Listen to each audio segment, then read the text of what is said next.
আমাদের কলিজার টুকরা প্রিয় ভাই শহীদ শরীফ ওসমান হাদিকে যারা হত্যা করেছিলেন, গতকালকে সেই দুইজন ঘাতককে ভারতে গ্রেফতার করা হয়েছে, আলহামদুলিল্লাহ বলেন।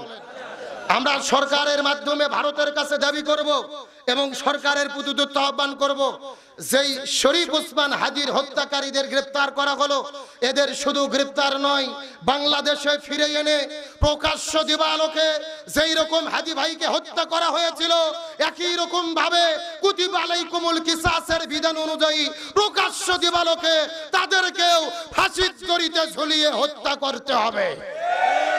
আজকে যদি এক হত্যাকারীর বিচার কোরআন দিয়ে হতো, এই বাংলাদেশে আর কোনো হত্যা হতো, আর কোনো ধর্ষণ হতো? কিন্তু বাংলাদেশে কোরআনের বিচার কি হয়?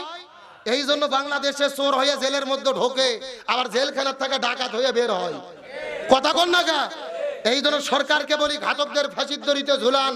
আর 2 নম্বর দাবি, এই হত্যাকারীদের কারা ইন্ধন দিল, কাদের ইশারায় শরীফ ওসমান হাদিকে হত্যা করা হলো, এর পিছনে কারা রাঘব বোয়াল আছে, তাদেরকেও বের করে বিচারের আওতায় আনতে হবে। তার কারণে এরা তো হলো চুচরো পুটি, আর বড় বড় বোল শোল বোয়াল আর শৌল মাছ কিন্তু বাকি আছে। এদেরকে বের না করলে এই রহস্য উদ্ঘাটন করা যাবে। তাহলে আসেন, আমরা কোরআনকে সম্মান না করলে রোজার সম্মান রক্ষা হবে না। তাহলে ওই কোরআনকে আমরা কেমনে সম্মান করব?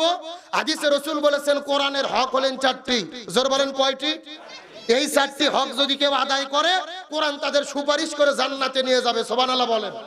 1 নম্বর কোরআন পড়তে হবে, 2 নম্বর কোরআন বুঝতে হবে, 3 নম্বর কোরআন অনুযায়ী নিজে আমল করতে হবে, আর 4 নম্বর কোরআনের হক হলেন কোরআনের বিধান এই জমিনের মধ্যে বাস্তবায়ন করতে হবে। কয়টা হকের কথা বলেছি? আজকে বাংলাদেশের যে পরিবেশ চলতেছে, কোরআন আপনি পড়বেন আপনার কোনো বিপদ হবে না, কোরআন আপনি বুঝবেন আপনার কোনো বিপদ হবে না, আপনি কোরআন নিজে মানবেন আপনি কোনো বিপদ হবে না, কিন্তু কোরআন কায়েমের যখনই আন্দোলন করতে যাবেন তখনই আপনাকে বিপদে পড়তে হবে। এই বাংলাদেশে হুজুর আর আলেম কম নাই, তারাই বিপদে পড়েছে যারা বাংলাদেশে কোরআন বিজয়ের আন্দোলন করেছে। এই জন্য কি আমরা এই দিনের পথ থেকে দূরে সরে দাঁড়াবো? এইবার ইসলামপন্থীরা ক্ষমতায় যায়নি, কোরআন দিয়ে বাংলাদেশ চলতেছে না, এই জন্য আপনাদের মন খারাপ। আমরা বিশ্বাস করি আমরা হারি নাই, আমাদের পরিকল্পিত করে ইঞ্জিনিয়ারিং করে হারিয়ে দেওয়া হয়েছে। এটা জাতির কাছে পরিষ্কার। রিজওয়ানা হাসানার সাক্ষাৎকারের মাধ্যমে এটা জাতির কাছে মুখোশ উন্মোচন হয়ে গেছে। সুতরাং আমরা বলতে চাই, এই দেশের মানুষ যেই চেষ্টা করেছে, আমরা যেই চেষ্টা করেছি, আমাদের বগুড়ায় একটা কথা আছে, হাতি মরলেও লাখ, হাতি বাঁচলেও লাখ। আমাদের কাজ হলো চেষ্টা করা। আমরা চেষ্টা করে করে মরে যাব, এর বিনিময়ে আল্লাহ জান্নাত দেবে। তার কারণে ইমানদারদের চূড়ান্ত সফলতা কোথায়?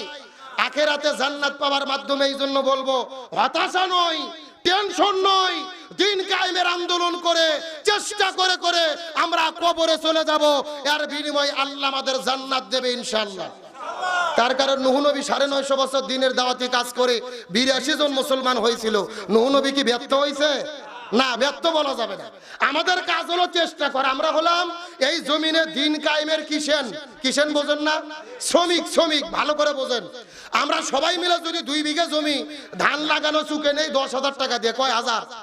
সবাই মিলে ধান লাগাইছি, আসরের আগে শেষ, কিন্তু ধান লাগান শেষ হয়ে যাওয়ার পরে গরু এসে ধান খাইয়ে ফেলছে, অথবা বন্যা এসে ধান ভাইসা চলে গেছে। এখন বলেন তো 10,000 টাকা আমরা পাবো কি পাবো না? মালিক আমাদের টাকা দিতে বাধ্য।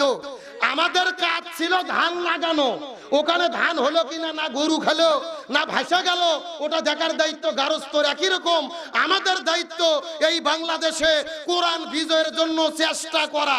আমরা চেষ্টা করতে করতে মরে যাব, কোরআন বিজয় হলো কিনা এটা দেখার দায়িত্ব আল্লাহর। আমরা যেই চেষ্টা করব এর ফলাফলে আল্লাহ জান্নাত দেবে ইনশাআল্লাহ। সুতরাং আসুন আমরা সিদ্ধান্ত নেই, কোরআন পড়বো, কোরআন বুঝবো, কোরআন দিয়ে জীবন করবো। এই জমিনে কোরআন বিজয়ের কাজ করতে করতে মৃত্যুবরণ করে চলে যাব, তারপরও কোরআন ছাড়া হব না। কারা কারা রাজি আছেন একটাবার হাত তুলে দেখান তো দেখি। লিল্লাহি তাকবীর।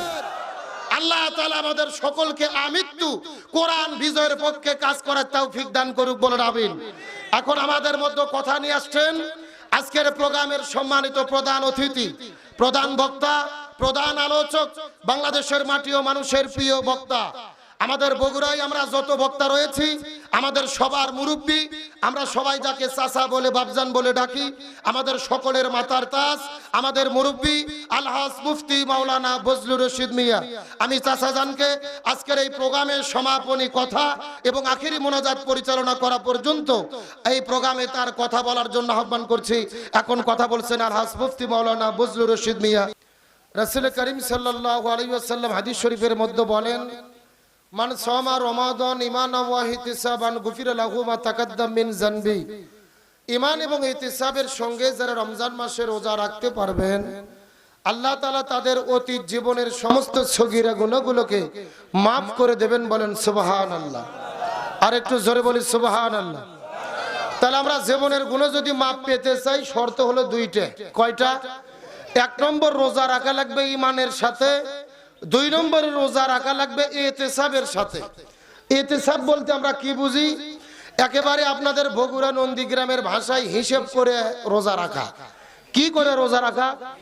আপনি রোজার আগেও মিথ্যা কথা বলেন, রোজা থেকেও মিথ্যা কথা বলেন, রোজা থেকেও গীবত করেন, রোজা ছাড়াও গীবত করেন। আপনি রোজার আগেও চাঁদাবাজি করেন, রোজা থেকেও চাঁদাবাজি করেন। তাহলে কি হিসেব করে রোজা হলো? কথা বলেন, রোজা হলো? আচ্ছা, বর্তমানে যে রমজানের রোজা চলতেছে, চাঁদাবাজি কি বন্ধ হয়েছে? ধর্ষণ বন্ধ হয়েছে? মানুষ হত্যা বন্ধ হয়েছে? আমার আগে ওয়াজ করলেন আমাদের প্রিয় ভাই গোলাম রব্বানী যুক্তিবাদী, যে আমাদের মাননীয় প্রধানমন্ত্রী তারেক রহমান আলেম ওলামাদেরকে ডেকেছেন, ইফতার মাহফিল আহ্বান করেছেন, তাদের পাশে নিয়ে ইফতার করেছেন। এমনকি নিজে দাঁড়িয়ে শাইখ আব্দুর রাজ্জাক বিন ইউসুফ, তারপরে শাইখ আহমদুল্লাহ হাফিজাহুল্লাহ হুজুরদের সম্মান করেছেন। আব্দুর রাজ্জাক বিন ইউসুফ প্রধানমন্ত্রীর মাথায় হাত দিয়ে দোয়া করে দিয়েছেন। অবশ্যই ভালো, আমরা ভালোকে ভালো বলি। তারেক রহমান তারাবির নামাজ পড়ে সাধারণ মানুষের সাথে বসে আছেন, হেঁটে অফিসে যাচ্ছেন, ভালো ভালো বক্তব্য দিচ্ছেন। কিন্তু ওনার মতো কি ওনাদের কর্মীরা ভালো হয়েছে? কথা কন না কে? না, খালি নেতার কথা বললে তো কর্মীদেরটাও বলা লাগবে। হ্যাঁ, নেতা খুবই ভালো। তারেক রহমান এই কয়দিন যা যা করছে, নিঃসন্দেহে এ প্রশংসা পাওয়ার দাবি রাখে। আলেম ওলামাদের পাশে দেখতেছেন, ইফতার করাচ্ছেন, আবার আলেম ওলামা তার মাথায় হাত দিয়ে দোয়া করতেছেন। ভালো ভালো দোয়া খাই হচ্ছে ভালো, কিন্তু নেতার মতো ভালো যদি কর্মীরা হতো, এই 15 দিনে বাংলাদেশ চেঞ্জ হয়ে যেত। কিন্তু গত 15 দিনে বাংলাদেশে ধর্ষণ হয়েছে 45টা। জোরকন সুবহানাল্লাহ। কি জোরকন নাউজুবিল্লাহ। প্রতিদিন চাঁদাবাজি চলতেছে। আমাদের শাহজাহানপুরের ঘটনা, সাধারণ মানুষের আলুর দাম নাই, বিক্রি করতে পারতেছে না, স্টোরত আলু রাখবে, ওখানে বলতেছে চাঁদা দিয়ে আলু স্টোরত নিয়ে যাওয়া লাগবে। কথা বলেন না কেন?